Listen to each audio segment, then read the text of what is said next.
When we look at a mechanical failure in a plant, there's a certain comfort in the physical evidence. Oh, sure. Like a drive butt snaps, a bearing seizes, or, a pump seal blows. You hear the noise, you lock out the machine, you point a flashlight at the broken metal, and the root cause is just, it's right there. It's entirely visible. Yeah. You just you replace the part, align it, and turn the machine back on. Exactly. It's binary. Uh-huh. But then you step into the boiler house, you look at the feed water going into this like massive industrial steam generator, and that mechanical certainty completely vanishes. Completely. We're dealing with a landscape that is essentially an invisible, microscopic war zone. And if you're spending your days specifying, installing, or troubleshooting water treatment equipment here in South Africa, you already know that the chemistry inside a boiler operates by a completely different set of rules. Right, because a boiler is not just a heater. That's the fundamental misconception right there. A boiler is really the ultimate concentrating machine. I mean, it takes a complex chemical soup, flashes the pure water into steam, and leaves absolutely everything else behind to compound and attack the steel. Okay, let's unpack this. Today, we're taking a deep dive into the hard math, the chemical mechanisms, and the actual South African legal realities of boiler feed water. It's a critical topic. It really is. And we're stripping away the marketing hype, grounding this entirely in a fantastic, highly practical article from the knowledge base on the DWT website. It's titled Boiler Feed Water. Softening is the entry ticket, blowdown is the bill. Great article. Yeah. And just so we're clear, our focus is strictly on shell boilers operating at around 10 bar. So to start, we really need to look at the thermodynamics of what happens to raw municipal water when you trap it in a steel tube and apply intense heat. Yeah, if we just look at the raw standards, specifically EN 1295310, which is kind of the baseline for most boiler water references, alongside the BS 2486 guidance, the numbers are, well, they're incredibly blunt. For a typical 10-bar shell boiler, your feed water hardness must be below 0.01 millimoles per liter. Wow.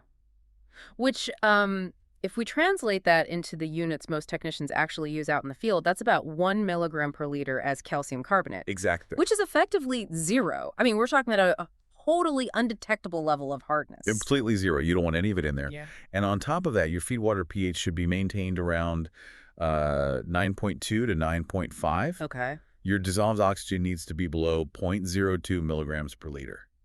And the water actually inside the boiler. That must be strictly held between a pH of 10.5 and 12. That is a highly aggressive, really specific environment. It has to be. And that requirement for zero hardness, that completely explains why the DWT article calls a base exchange softener the absolute minimum admission ticket. Yeah, the entry ticket. Right. We're not talking about a nice-to-have accessory here. I mean, it's like, imagine boiling your kitchen kettle dry, but scaled up to a massive industrial 10-bar pressure vessel. That's exactly what it is. If you feed raw municipal tap water into a boiler, you're essentially distilling it. The pure water leaves a steam, and the calcium and magnesium bake directly onto the hottest surfaces. Yeah, creating this incredibly stubborn, insulating layer of scale. And that scale is a massive problem. Right, absolutely. Because that insulating layer forces you to burn significantly more fuel just to push the same amount of heat through the scale and into the water. Right. But the softener interrupts that process. What a base exchange softener actually does mechanically is quite elegant, How so? Well, it uses millions of tiny Haitian resin beads that are heavily loaded with sodium ions. When the hard water flows through, the calcium and magnesium ions have a stronger natural affinity for the resin. Okay. So they kick the sodium off and lock themselves onto the bead. Ah, I see. So we're chemically trading out the catastrophic scale formers for sodium, which is a highly soluble salt. Precisely. So the sodium stays dissolved in the hot water rather than baking onto the tubes. The steel is protected, and the scale problem is theoretically solved. Theoretically, yes. But I want to push back on this a bit, because here is where it gets really interesting for the guy in the field. Let's say I've swapped the ions, my tubes are clean. Why am I still getting called out to the site for catastrophic pipe failures in the plant? Like, what is the actual danger in the sodium and the other chemistry that the softener just leaves behind? And that is the trap that catches so many operators. Softening removes the hardness. Yeah, but it does absolutely nothing to your total dissolved solids, your TDS. Deputy. And crucially, a standard base exchange softener does not touch the alkalinity of the water. Interesting. You've changed the type of dissolved minerals, sure, Yeah. but the total chemical load going into the boiler remains exactly the same. Which brings us to the condensate return. Right? Because condensate is just the steam that has done its thermodynamic job, maybe, heating a jacketed pan or a heat exchanger on the factory floor, and has cooled back down into liquid water. Yes. And because it was steam, it's practically pure water. And that purity is your main defense. Following the guidance from Spear Arco, if your plant is well designed and you're returning at least 50% of that pure condensate back to the feed tank, well, a basic softened makeup water is usually sufficient. Okay, because the returning pure water dilutes the incoming softened municipal water? Exactly. It dilutes it enough to keep the alkalinity and the TDS in check. But let's look at the reality of a lot of older South African plants. Oh boy. I mean, there are steam leaks everywhere. Steam gets injected directly into products and lost, or the return lines are just heavily compromised. It's very common. So if that condensate return drops below roughly 40%, or if the municipal raw water is naturally heavy with high alkalinity, relying on a simple softener means you're silently destroying the rest of the plant. You really are. Let's look at the actual mechanism of that alkalinity because it is fascinating. It is. It's the silent killer of steam systems. High alkalinity in raw water usually takes the form of bicarbonates. When those bicarbonates enter the intense heat and the 10-bar pressure in the boiler shell, a thermal breakdown occurs. The bicarbonates decompose, and in that chemical reaction, they release carbon dioxide gas directly into the steam space. Oh, wow. So the carbon dioxide travels with the steam, hits the process equipment, cools down, and dissolves straight back into the newly formed liquid condensate. Exactly. You're effectively turning your condensate return lines into a carbonic acid bath. That's exactly what's happening, and that perfectly explains those jagged, heavily grooved failures we constantly see at the 6 o'clock position in the bottom of return lines. Right. The system is literally eating its own pipework. That is the exact mechanism. The carbonic acid drops the pH of the condensate, and it aggressively attacks the mild steel pipe from the inside out. Which is terrifying. It is. Now, many plants try to treat this symptom by dosing neutralizing amines. Oh, yeah, I've seen that. Right. Amines are volatile chemicals. They flash off with the steam, travel through the pipework, and condense alongside the water. Right. By doing so, they elevate the pH of the condensate and neutralize that carbonic acid. But dosing expensive amines is still just treating a symptom, right? Pretty much. It makes far more sense to eliminate the root cause before the water even enters the boiler. And that means stepping up from a standard softener to dealkalization or even reverse osmosis. Absolutely. So how does dealkalization actually strip that threat out? Well, dealkalization usually relies on weak acid cation exchange. Okay. Instead of swapping calcium for sodium like a standard softener does, Yeah. this specialized resin strips out the calcium and magnesium that are specifically associated with the alkalinity, and it replaces them with hydrogen ions. Right. This process chemically breaks the alkalinity down into water and dissolved carbon dioxide. You then run that treated water through a degassing tower to strip the carbon dioxide out into the atmosphere before it ever reaches the boiler feed tank. Oh, I see. That solves the acid problem beautifully. It really does. But I want to challenge the reverse osmosis suggestion for a second. Okay, go for it. Because if I'm an engineer sitting in front of a plant manager in South Africa, and I tell them we need to install an entire RO plant on the makeup water line just to stop some pipe grooves, I mean, they're going to laugh me out of the room. Yeah, they probably will. Yeah. At first. Right. The capital expenditure for a reverse osmosis system is massive compared to a standard softener. How do you actually justify that kind of layout? You justify it by looking at the blowdown valve. Okay, walk me through that. Let's go back to that sodium and the total dissolved solids we left behind in the water. We established that the boiler is a concentrator, right? Right. As pure steam leaves the boiler, the remaining water becomes increasingly dense with dissolved salts. Yeah, that makes sense. And according to the BS 2486 guidance, there is a hard ceiling on that. For a typical shell boiler, you cannot let your boiler water TDS exceed roughly 2,000 to 3,500 parts per million. And what happens if you do? If you cross that 3,500 ppm limit, the water surface becomes so volatile that it starts foaming, and you get carryover. Oh, carryover. Yeah, where dirty, salty water gets physically thrown up into the steam lines, contaminating the product and fouling the valves. Right. So to prevent that foaming, the boiler must be blown down. Exactly. You have to physically open a valve at the bottom of the boiler and purge a percentage of that highly concentrated water straight to the drain. and then replace it with fresh makeup water. It's like trying to keep a pot of heavily salted water from boiling over by constantly scooping out a cup of boiling water and replacing it with cold tap water. That is a perfect analogy. You're constantly throwing away the very heat you just paid top dollar to generate, so the thermal penalty is staggering. It is an immediate, continuous financial hemorrhage. Wow. And this is where the math makes the case for ROO. Because if you're feeding a boiler with standard softened water that has a high TDS, you might be blowing down 10% of your boiler water just to maintain that 3,500 ppm cap. 10% is a lot of heated water. It's massive.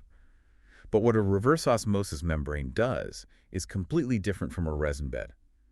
It uses high pressure to force the water through microscopic pores, physically stripping away up to 98% of all dissolved solids. Oh, right. So the makeup water coming out of the RO plant is practically pure. Practically pure, which means it takes vastly longer for the boiler to concentrate up to that 3,500 ppm limit. Okay. So your blowdown requirement plummets from 10% down to perhaps 1 or 2%. That's a huge difference. Yeah, you're suddenly saving massive amounts of expensive fuel because you're no longer dumping boiling hot water down the drain.